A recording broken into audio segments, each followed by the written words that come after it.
Hello everybody friends. So guys आज मैं आपको पढ़ाने वाला हूँ fasting blood sample collected for which test. जो भी स्टूडेंट DMLT BSc MLT या फिर MSc MLT से रिलेटेड है या फिर जो भी गवर्नमेंट एग्जामिनेशन की प्रिपरेशन कराए for pathology lab technician. Okay, तो गाइज मैं चाहता हूँ कि आप इस टॉपिक को अच्छी तरह से समझे बिकॉज क्योंकि it is a very important topic for the basic level. Okay, तो चलिए गाइज इसके बारे में मैं आपको पढ़ाता हूँ। जैसे कि fasting blood sample is collected for test okay that require the measurement of substances in the blood that can be influenced by food और ड्रिंक।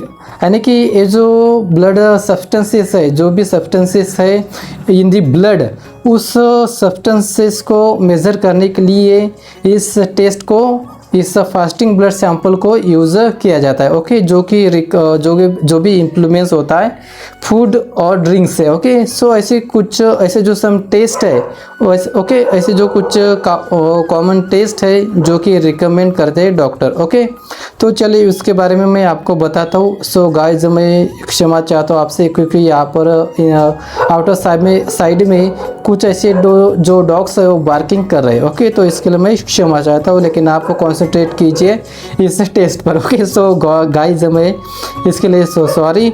तो चले गाइज मैं आपको बताता हूँ फर्स्ट वाले जो टेस्ट है। ओके, जो फर्स्ट वाले जो टेस्ट है वो glucose testing. Okay, glucose testing है, तो don't worry about it guys. ये तो मैं आपको ओवरऑल इन्फॉर्मेशन दे रहा हूँ, लेकिन जो भी मैं टेस्ट यहाँ पर बता रहा हूँ इससे रिलेटेड मैं आपको डिटेल्स में भी पढ़ाने वाला हूँ। ओके, तो चले गाइज फर्स्ट वाले जो टेस्ट है वो ग्लूकोज टेस्टिंग है। ओके, तो इस टेस्ट का जो पर्पज़ है to measure blood sugar level and screen for diabetes और प्री डायबिटीज़। ओके, जैसे जो ब्लड शुगर, ओके, जो आपकी जो ब्लड है, आपका जो ब्लड है और उस ब्लड में जो शुगर की जो लेवल है वो मेज़र करने के लिए इस ग्लूकोज टेस्टिंग का यूज़ किया जाता है। या फिर जो आपके ओके, जैसा कि कोई डायबिटीज़ पेशेंट है, ओके, तो उस डायबिटीज़ पेशेंट की डायबिटीज़ प्री डायबिटीज़ लेवल या फिर जो डायबिटीज़ आफ्टर डायबिटीज़ लेवल, उस लेवल को मेजर करने के लिए इस ग्लूकोज टेस्टिंग का यूज़ किया जाता है। ओके, फिर उसके बाद इस टेस्ट का जो फास्टिंग टाइम है वो कितना है? टिपिकली 8 से 12 घंटे। Okay, 8 to maximum 8 to 12 hours. Okay, तो गाइज मुझे लगता है कि इसके बारे में आपको अंडरस्टैंडिंग हो गई होंगे। ओके, तो चलिए नेक्स्ट वाली टेस्ट को हम देखते हैं, lipid profile. Okay, lipid profile test यानी कि cholesterol test. So it is a very important test. Okay, तो इसका जो पर्पज़ है, इस टेस्ट का जो पर्पज़ है to evaluate levels of cholesterol. Okay, तो इसमें कुछ लेवल्स जैसे कि कोलेस्टेरॉल की टेस्ट है, टोटल कोलेस्टेरॉल है, लो डेंसिटी लिपोप्रोटीन है या फिर हाई डेंसिटी लिपोप्रोटीन है, फिर उसके बाद triglycerides. Okay, low density lipoprotein यानी LDL, इसे बैड कोलेस्टेरॉल भी कहा जाता है। फिर उसके बाद है हाई डेंसिटी लिपोप्रोटीन, इसे HDL यानी गुड कोलेस्टेरॉल कहा जाता है। ओके, तो इसके बारे में मैं आपको डिटेल्स में एक्सप्लेन करूंगा गाइज, जस्ट ये ओवरऑल इन्फॉर्मेशन है। तो इसके लिए जो फास्टिंग वाला जो ब्लड है इसके लिए कितना ड्यूरेशन होना चाहिए? सो यूजुअली गाइज 9 से लेकर 12 आवर्स। ओके, 9 से लेकर 12 आवर तक आपको फास्टिंग कंडीशन में रहना है। लेकिन गाइज ये जरूरी नहीं कि फास्टिंग यानी कि आपको कम्प्लीटली फास्टिंग, सिर्फ आपको इस फास्टिंग ड्यूरेशन में आपको वाटर ही रिकमेंड किया, वाटर लेना है, आपको वाटर ही लेना है। ओके, आप इस फास्टिंग ड्यूरेशन में वाटर पी सकते हो। लिक्विड वाले जो कुछ फ्लूइड होते हैं जैसे कि कोई जूस हो या फिर कोई अदर लिक्विड वाला जो ड्रिंक होता है, उस ड्रिंक्स को आप इस ड्यूरेशन में नहीं ले सकते हो। ओके, सो इस ड्यूरेशन में आप वाटर को ले सकते हैं। ओके, तो चलिए गाइस मुझे लगता है कि इसके बारे में आपको अंडरस्टूड हो गया होगा। तो चलिए थर्ड वाली जो टेस्ट है metabolic. Okay, basic metabolic panel जिसे BMP भी कहते हैं और कॉम्प्रहेंसिव मेटाबॉलिक पैनल जिसे CMP कहते हैं। ओके, तो गाइज इसका जो पर्पज़ है, इस टेस्ट का जो पर्पज़ है वो क्या है? To assess kidney function. Okay, to assess kidney functions, electrolyte balance and glucose level. Okay, जैसा कि जो आपका जो किडनी का जो फंक्शन है वो प्रॉपर्ली वर्क कर रहा है या नहीं, या फिर आपकी जो किडनी फंक्शन है उसमें जो आपके इलेक्ट्रोलाइट्स होते हैं इस किडनी फंक्शन को बैलेंस करने के लिए उसका जो बैलेंस है वो प्रॉपर हो रहा है या नहीं, या फिर आपके जो किडनी फंक्शन है उस किडनी में या फिर उस किडनी का जो फंक्शन है उसमें जो कुछ ग्लूकोज लेवल्स होती है आपके ब्लड में, ओके, जब आपकी जो किडनी है वो उस ब्लड को प्योरीफाई करती है, उस फंक्शन में जो आपका जो ग्लूकोज लेवल है वो प्रॉपर हो रहा है या नहीं, तो इसे एसेस करने के लिए इस टेस्ट का यूज़ किया जाता है, ओके। उसे कहते हैं बीएमपी और सीएमपी, ओके। फिर उसके बाद इसका जो फास्टिंग टाइम है, इसका जो फास्टिंग टाइम है often 8 to 12 hours, okay. So doctor जो है आपको रिकमेंड करेंगे 8 से 12 घंटे तक, ओके। तो मुझे लगता है कि गाइज है आपको अंडरस्टूड हो गया होगा, ओके। तो उसके बाद है फोर्थ वाले जो टेस्ट है liver function test, okay. Liver function test it is very very important, okay, for the patient और फॉर द स्टूडेंट, ओके।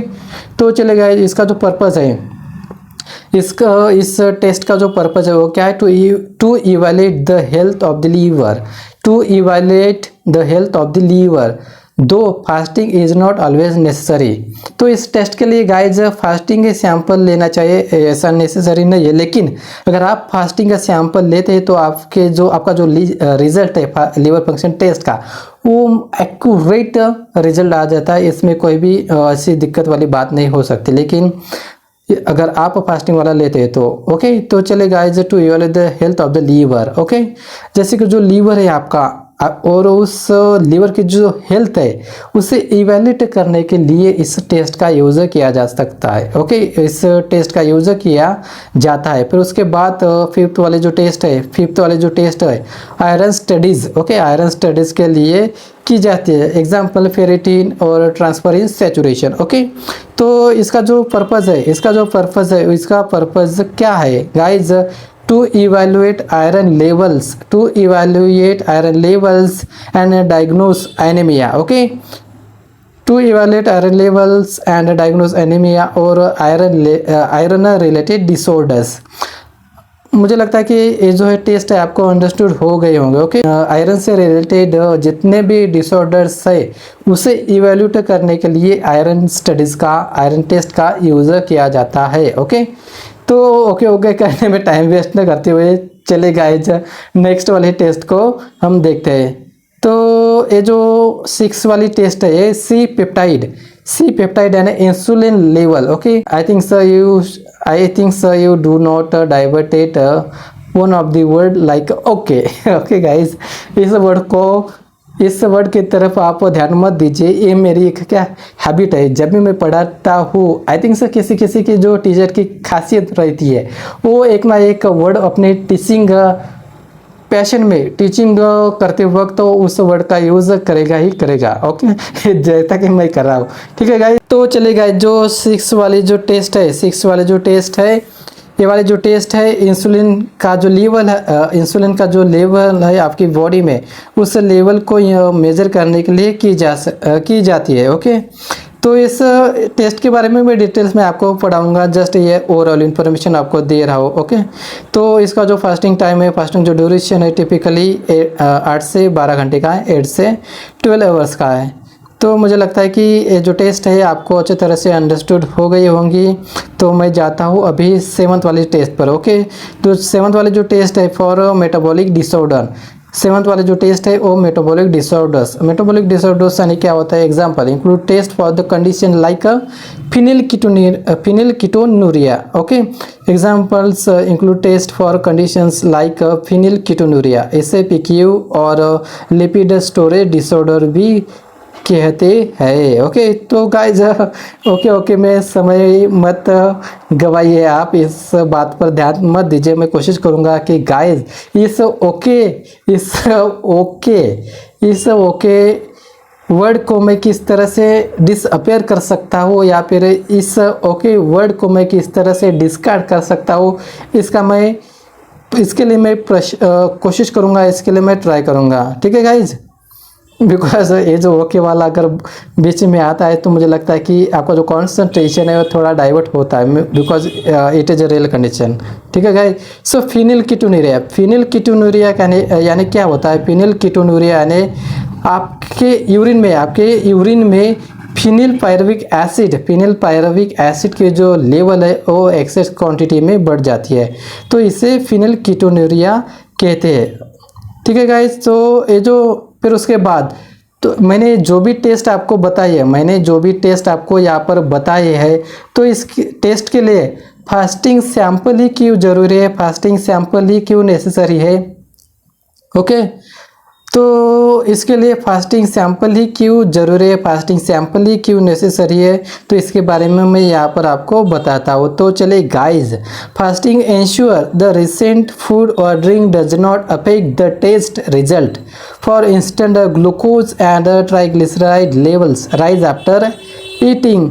सो जैसा कि गाइज अगर बिकॉज क्योंकि गाइस जैसा कि इस टेस्ट के लिए फास्टिंग सैंपल इसलिए आपको रिकमेंड किया है क्योंकि जैसा कि आप कोई फूड खाते हो या फिर कोई भी आप ड्रिंक करते हो, कोई ऐसा फूड विदाउट वाटर को छोड़ के, तो उस टेस्ट का जो वाटर एंड फूड का जो इफेक्ट है उस टेस्ट के रिजल्ट पर पड़ता है। तो इसकी वजह से डॉक्टर रिकमेंड आपको करते हैं कि इस ड्यूरेशन में आपको ना कुछ खाना है और ना ऐसी चीज़ पीनी है जैसा कि आप कि जो टेस्ट है उस टेस्ट के रिजल्ट पर उसका जो इफेक्ट है, उसका जो इफेक्ट है उस टेस्ट पर ना पड़े, उस रिजल्ट पर ना पड़े। ओके, तो और दूसरी बात, जैसे कि जब आप कोई चीज़ खाते हो, जो कोई आप पीते हो, तो इसका जो इंस्टेंट जो इफेक्ट है जैसे कि ग्लूकोज एंड ट्राइग्लिसराइड लेवल वो राइज हो जाती है after eating. Okay, after eating जो आपके जो ग्लूकोज लेवल है एंड जो ट्राइग्लिसराइड जो लेवल है वो इंक्रीज हो जाती है। ओके, तो मुझे लगता है कि गाइज आपको अब पता चल गया होगा कि आपको डॉक्टर जो है फास्टिंग सैंपल ही क्यों रिकमेंड करते हैं। ठीक है, फिर उसके बाद इसका जो कुछ इम्पोर्टेंट नोट है वो आपको पढ़नी चाहिए। जैसे कि वाटर, इस टेस्ट के लिए वाटर जो है आप पी सकते हैं। ओके, तो water is usually allow during fasting but you should follow your doctor specific instruction.